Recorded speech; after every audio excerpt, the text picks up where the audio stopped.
Hello, I'm Rifanisa Dewi. My student's number is 182122079.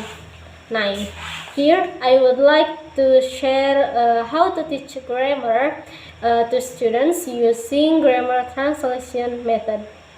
So, what is grammar translation method? Grammar translation method is a method of teaching foreign language derived from the classical method of teaching Greek and Latin.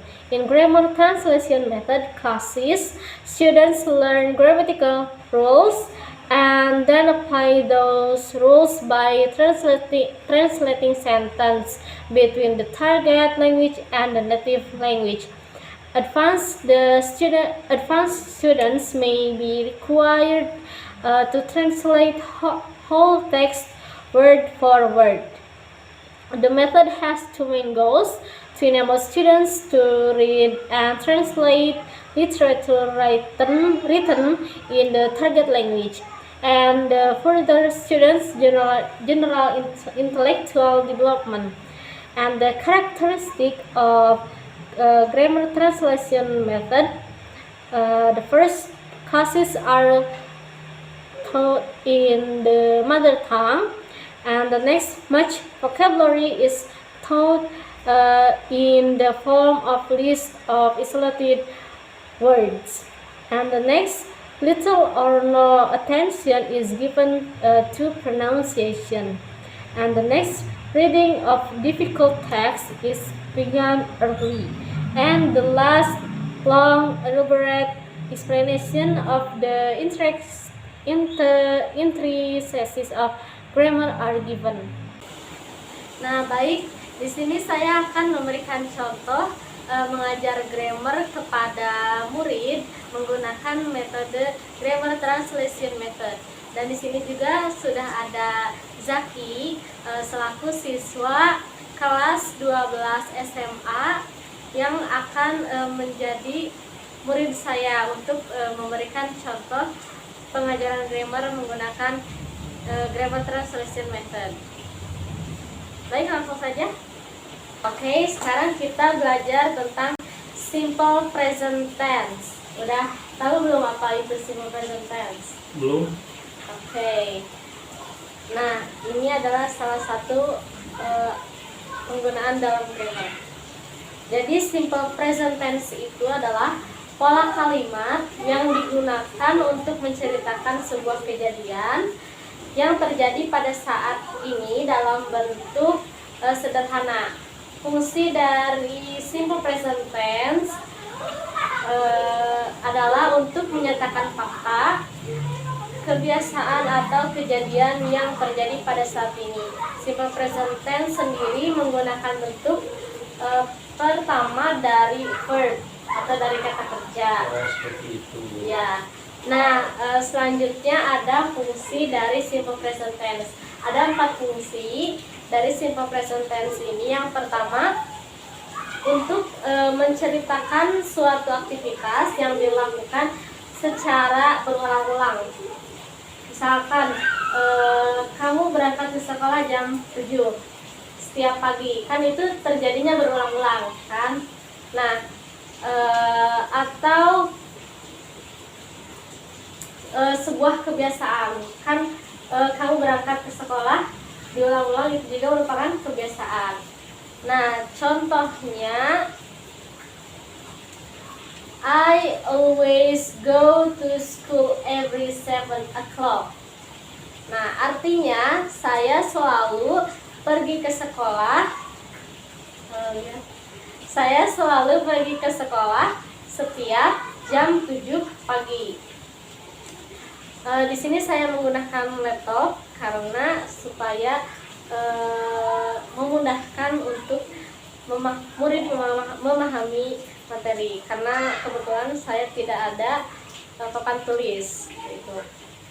Selanjutnya yang kedua, fungsi dari simple present tense yaitu untuk menjelaskan fenomena alam yang berhubungan dengan ilmu pengetahuan atau geografi yang merupakan kebenaran fakta.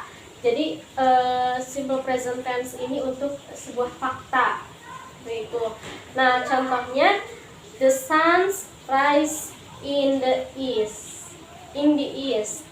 Artinya matahari terbit di timur. Nah, selanjutnya fungsi yang ketiga untuk menjelaskan segala sesuatu yang permanen. Misalkan yang permanen itu yang misalkan tempat tinggal kamu kan, kamu kan nggak pindah-pindah setiap hari kan. Nah, jadi tetap kan rumahnya. Terus juga pekerjaan kan, kamu nggak setiap hari gonta-ganti pekerjaan kan gitu. Nah, contohnya my uncle lives in Garut. Artinya paman saya tinggal di Garut. Oke? Iya. Nah, selanjutnya yang keempat, fungsi yang terakhir untuk mengekspresikan opini, ide, persetujuan dan lain-lain dengan menggunakan kata kerja statif. Nah, apa sih statif verb atau kata kerja statif itu? Yaitu kata kerja yang tidak bisa dibentuk bentuk continuous atau tidak bisa di verb ing. Kata kerja kan ada verb 1, verb 2, verb 3, verb ing. Nah, untuk simple present tense ini menggunakan verb 1. Nah, contohnya I think he is a good boy. Nah, artinya aku pikir dia adalah seorang laki-laki yang baik atau laki-laki yang menarik gitu. Nah, selanjutnya udah paham? Ya. Paham. Paham. Oke, sekarang bisa bikin contoh ya. Silakan persiapkan alat tulisnya. Tulisnya sudah dipersiapkan? Ya. Buat contoh dari bahasa Indonesia ke bahasa Inggris. Kami berbicara bahasa Sunda di rumah. Silakan tulis.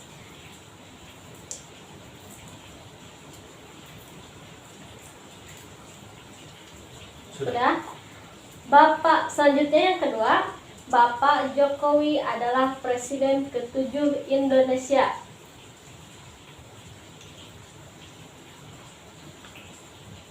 Nah, ada dua contoh itu dari bahasa Indonesia. Silakan diterjemahkan ke dalam bahasa Inggris menggunakan simple present tense.